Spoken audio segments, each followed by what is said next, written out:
Hello everyone, thank you for joining us. This is our Q&A 7 years down the track with myself, Navor Zisson. I'm an author, educator and activist, the author of 2 books, Finding Navor and The Pronoun Lowdown, and I do a lot of work on trans education in schools and workplaces. And this is my darling mama.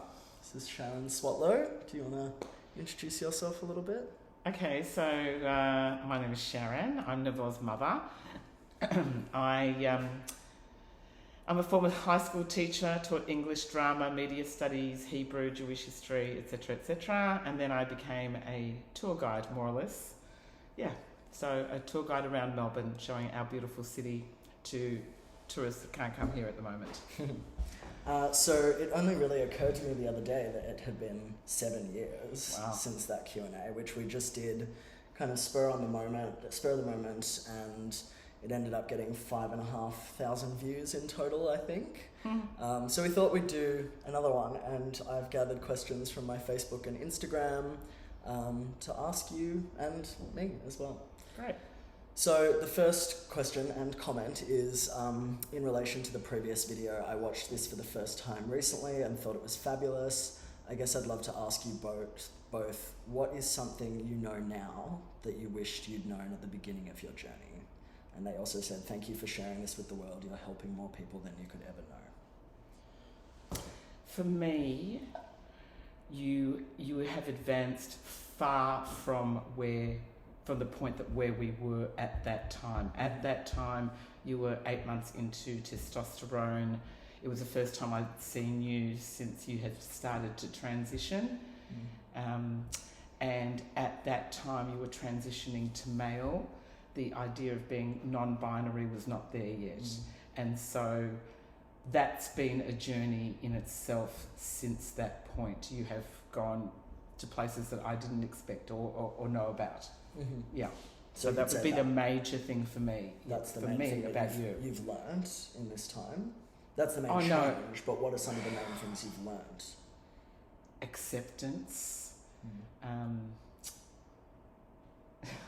would like to say that I've been what's the word? Not forgiving. That's not the word I want to say, but just open, I guess, to things that I didn't expect I was going to be so open to. And I still struggle with a lot of it. But look, I've learned so much more than just what your situation is. I've learned from you acceptance and understanding of issues that I was very closed to, that I'm more open to now. So I guess that aspect of being educated by you has really been something that I wasn't expecting and yet has happened. And it hasn't always been easy. And it still isn't easy. It still isn't easy.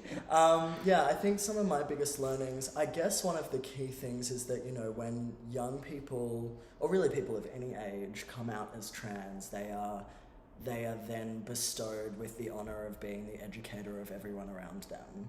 And I think that's a really difficult position when people are essentially fetal in their identity, like they are just discovering who they are, let alone educating other people. And I guess at this stage in my journey, I'm not a 17-year-old anymore. I'm not at the beginning of my coming out. I'm not at the beginning of my transition. I feel very well established in who I am and in my gender identity, and also in my education around those sorts of things. Like I've done a lot of learning and a lot of study since then, and I feel like I have language for that experience much better than I used to have. I mean, people are often like, wow, you're so articulate about this journey. And it's like, well, yeah, because I've had to explain it many, many, many times, What do you think would have made things easier for you when I came out? When you came out, back then, you mean? Yes. The third time as trans. Yeah. Look, I was in total denial then. I didn't want to face it, and I thought it was a phase that you were going through. And again, at that time in 2013, it was just not on the horizon. It wasn't a thing that has become so ingrained now in the world. It's come to fruition, let's say. And I was in a place where I didn't understand anything about it. There was no reference for me to go to. I guess if there would have been some sort of reference or some sort of I don't know, like More information. more information. Education. I mean, as I say to people, if only I had the book that you read, that you wrote at the time, that would have helped me. But you know, Yeah, because what was that book that you read that you said was really helpful at the time? I can't remember what it was. It was something like about transsexual something. families and acceptance, It and was so bad. yeah, but I had nothing else. No, and that's exactly right. You didn't have anything else, but neither did I. You know, No, I always I know, talk about I how know. growing up, the only trans representation I really had was like Jerry Springer and like two trans women ripping each other's wigs off or something. And I just or had- or Boys Don't Cry, which is just sexual assault and murder.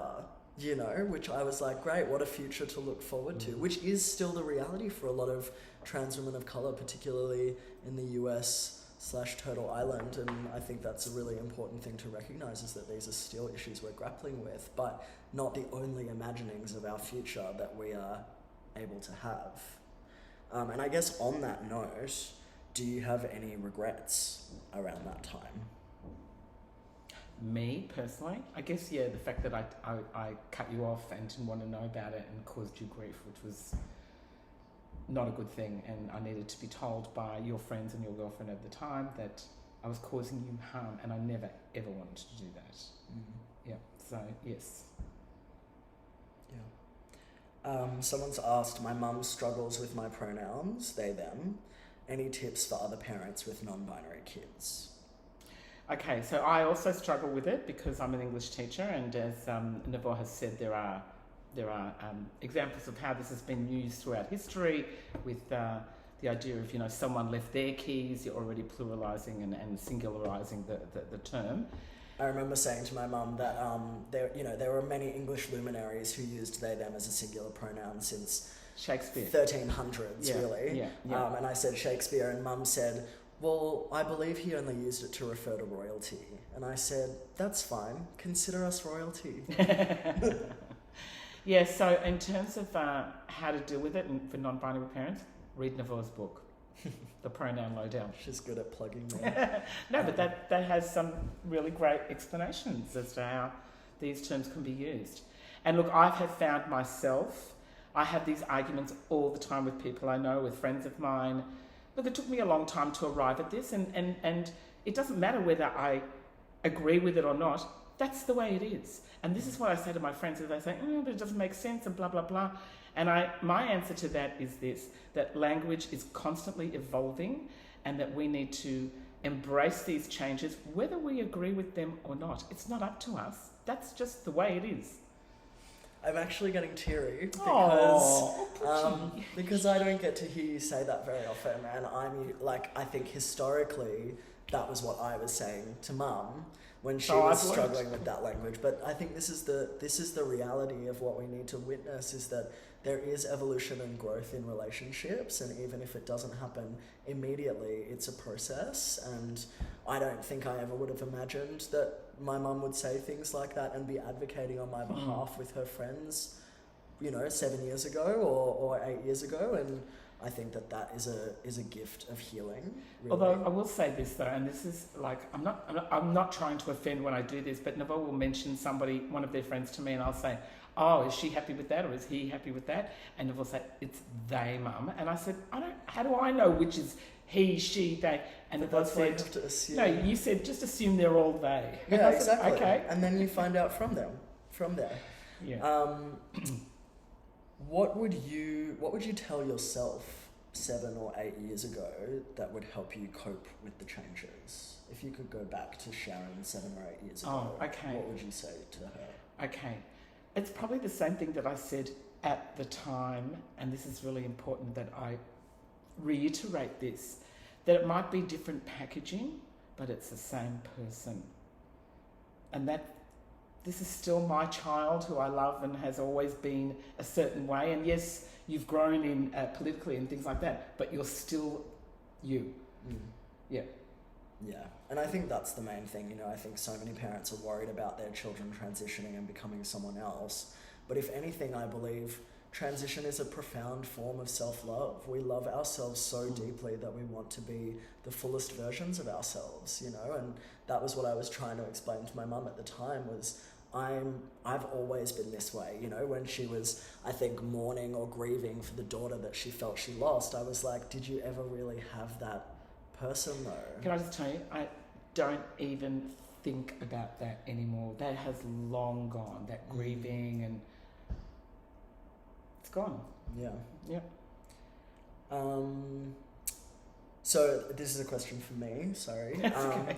What aspect of your mother's parenting do you think made it safe for you to explore your gender expression so openly at such a relatively young age? I think that's a good question. I think it was, well, I mean, it's funny because I often speak much more to what it was about my mum's parenting that didn't allow me to experiment with gender in the ways that I wanted to.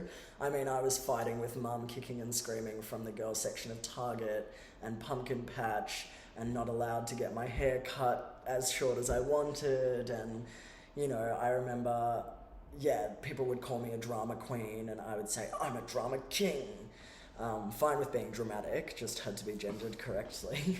I definitely identify as dramatic now, it's my gender. Me too. Yes, drama teacher over here. So I think that there are different standards as well in our society with regard to experimenting with masculinity, that there isn't the same with regard to experimenting with femininity. I feel like even in heteronormative, very cis ways of raising children, girls are allowed to experiment more than boys are. You know, for girls to wear suits or, you know, masculine clothing versus boys putting on dresses, I think that there is much more fragility around masculinity in the ways that we project that expectation onto people assigned male at birth. So I think there was spaciousness for me to explore just by virtue of being assigned female at birth and the privileges that come with that. And I also don't think I made it particularly easy. I don't think there was any choice. You weren't necessarily open about it. I was just like, well, I'm not wearing a dress, so what are you going to do? You had to compromise with school uniform with bicycle shorts under the school dress. Although I did see the other day, interestingly, I think it's Caulfield Grammar who've got gender neutral clothing now, so that girls can wear, you know, pants and jumper. King David does too now. Yeah, I know, but it doesn't mean that boys will wear skirts. Well, that's exactly right, is that it's like gender neutral, yeah, but gender neutral often means androgynous or masculine. Although I guess if a boy does want to, they can. It's just not at all schools. I don't know. Yeah. I mean, I've also been talking a lot to students about the double standards of uniform policy with girls and boys, like not even taking into consideration non-binary young people, but, you know, the length of a girl's skirt is dictated much more than the length of boys' shorts, even if they're super high rising. Or I went to a college the other day where they don't have a uniform and the girls are constantly berated for wearing something that's got the midriff open or certain kind of straps, and the boys can wear whatever they want, even those huge singlets where they show their entire torso. Anyway, we digressed. Okay, one question is, someone asked, I have a 14-year age gap between kids. My older child has recently started identifying as female. Tips on discussing gender identity with a 3-year-old. So I've done a lot of work with young people and very young people. I was a swimming teacher for babies for a couple of years. And I really believe in general, if you don't know how to explain something to a 3-year-old, you probably don't understand it, which is why I approach a lot of my work as accessibly as I can, because I don't actually think that anyone is really benefited from overly convoluted academic language. I think that we need to be walked through these ideas, and I actually think that young children are the best people to talk to about gender because they have so much less unlearning to do. They're just little people and they just understand what they like and what they don't like and their bodies that are their own. And, you know, once I was babysitting these kids and they said, do you have boy bits or girl bits? And I was like, I just have me bits. And they were like, okay, can we go on the trampoline now? You know, and when I was a swimming teacher, I'd have kids that say, why are you wearing nail polish? Are you a girl? That's for girls. And I would say, well, I'm actually both. And they were like, what? You can't be both. And I was like, well, yeah, I just am. You know, I'm a bit masculine, I'm a bit feminine, like that's just kind of the way it is. And then they'd be like, okay, can we do backstroke now? Like, not really all that interested. And, you know, I think it's an ongoing discussion. I think there are lots of really great children's books to look to, like Introducing Teddy by Jessica Walton, any of Joe Hurst's books, The Gender Fairy and A House for Everyone. There's an amazing bookshop in Kyneton called Squishy Mini that has lots of brilliant children's books that cover gender diversity and lots of different forms of intersectionality and oppression and privilege. And are really great guidebooks for talking about that stuff with kids.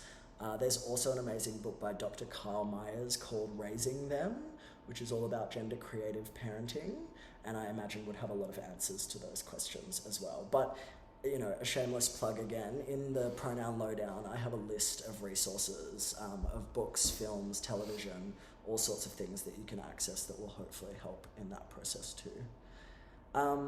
This is a hard question. Someone was very curious. What's your favourite outfit? My favourite outfit? Yeah, that you wear. Do you have a favourite outfit that you feel the best in? And no, I don't think so. Oh, I love wearing my black leather jacket, I have to say. Yeah. I love it. What about Desigual?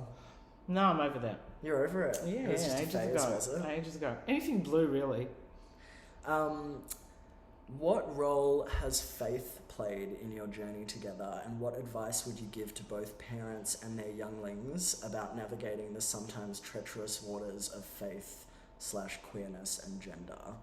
So I guess culture, or I mean, you can speak to that however you I'm like. not even sure of what the question. I mean, faith, as in my Jewish. Yeah, faith? I imagine so. I don't think it's come into even being an issue.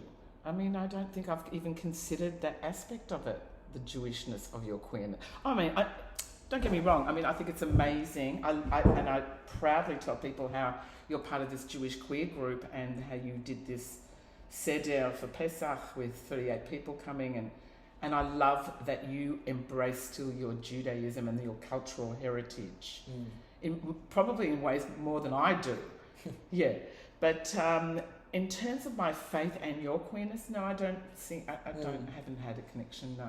Yeah, I mean, I've gotten this question quite a bit, and I think it speaks to maybe a fundamental, not necessarily misunderstanding, but maybe different view of Judaism than the view that we have, which is much more that Judaism is a culture, first and foremost, in which language, music, art, food, sort of cultural standards or like societal norms, food, again, cooking, you know, that sort of stuff is much more central than the religious side of things. Religion is a pillar within that, but it's within that, and you can somewhat pick and choose. I mean, there are a lot of Jewish atheists in the world because I think there is a cultural element to what makes us Jewish, whereas I think for some other religions, that cultural element is much more in relation to the place in which they live rather than their ethno-religion. I think it's interesting that I have actually refound my faith in a sense through Kulin Nations, which is a secular Jewish congregation that Navo and I both belong to, that has, you know, I go there on a Kabbalat Shabbat, so to welcome in the Shabbat on a Friday night, and it's just an hour of singing and ritual, and takes me to a level that I never thought I would achieve within my own faith, that has actually surprised me. Yeah, so I think culturally these things are not so much at odds with one another. I don't feel like my queerness and my Judaism have ever been in conflict with one another. There are also like so many key gender theorists are Jewish. Judith Butler, Kate Bornstein, Joy Layden, I mean, everyone who was involved in Transparent. There's a lot of Jewish queer transness that exists. And also within Judaism, there are actually 6 different genders in our holy scriptures that are referred to hundreds of times. Whether you know about that, whether lots of Jewish people know about it or not is a different question because it's not spoken about very much. But if you have a look at trans Torah and research that sort of stuff, I mean, there's questions around how much of it is in reference to intersex status versus gender identity, but it's there. And I mean, different genders across the world for all of time immemorial have existed, and honour, you know, Aboriginal brother boys and sister girls and Wurundjeri country, of which we both live and work on, and the different understandings of gender diversity in this world across all of time. It's not a new thing. If anything, I would argue that the way we understand men and women as a binary structure is the new fad. Okay, our final question is, what about Navor makes you the most proud?